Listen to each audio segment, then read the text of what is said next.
I'm Stewart Pidfellow. You can call me Stu.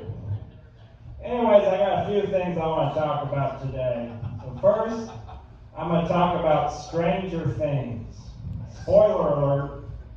And then I'm going to talk about this really stupid bumper sticker I saw.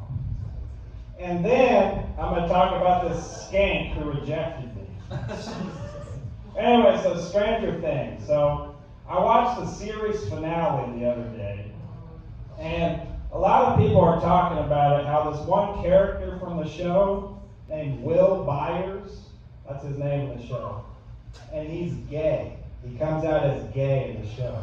And a lot of people were shocked about that. But me, I wasn't shocked at all. In fact, I called it from season 1, episode 1. I said, Will Byers is gay. You know how I knew he was gay? Because his haircut was shaped like a penis. How did we not all figure that out right away? It was so obvious. But anyway, so in the last episode, Will Byers, he comes out of the closet to his friends and family. And the way he does it, he gives this long speech, and at the end he's like, and I like men. And that's fine, that's one way to do it, but that's certainly not how I would have done it, if I was him coming out of the closet. He should have done something like this. He should have got his buddies, his 3 buddies, their names Mike, Lucas, and Dustin. He should have been like, all right, Mike, Lucas, Dustin, stand up and close your eyes. And they, okay. And then, while their eyes are closed and they're standing there, he just jacks it in their faces. And they're like, ah! And then as they're wiping the semen off their faces, they're like, wait a minute. Was that your way of coming out of the closet? That is so brave. And then they all hug. That would have been such a good scene. That would have made it so much better. But whatever. And that reminds me, Harry Potter.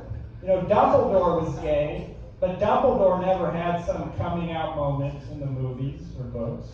There should have been some scene where Dumbledore, sticks his thumb up Harry Potter's ass, or something like that. Why didn't he do that? It doesn't make any sense. Anyway, so next, what I want to talk about. I want to talk about that bumper sticker I saw. So I saw this bumper sticker that said this.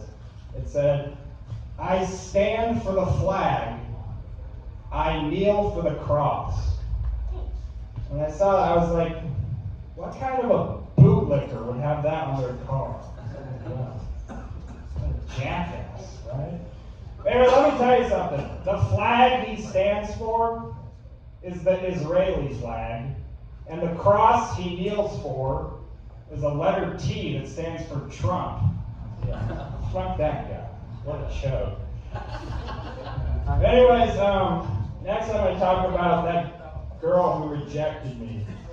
So there's this beautiful woman, and I asked her out on a date.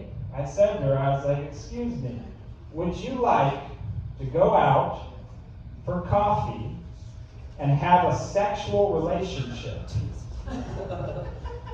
And she said, no. But that's not all she said. She said, if you had just stopped at the coffee part, I would have said yes. But because you added that other part, the answer is no. Can you believe it? She ain't nothing but a cock-teased city whore. Right? You guys agree with me, right? Yeah.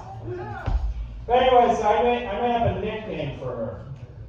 So, because I'm not the only guy she rejected. Like I said, she's a beautiful woman. She's rejected many men recently.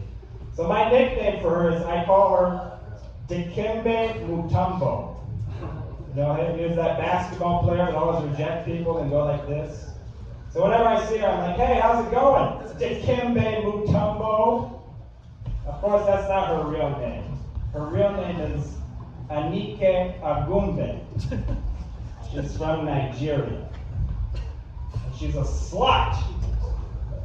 Anyway, that's about all I want to talk about today. I'm Stewart Pidfellow. I'll see you next time.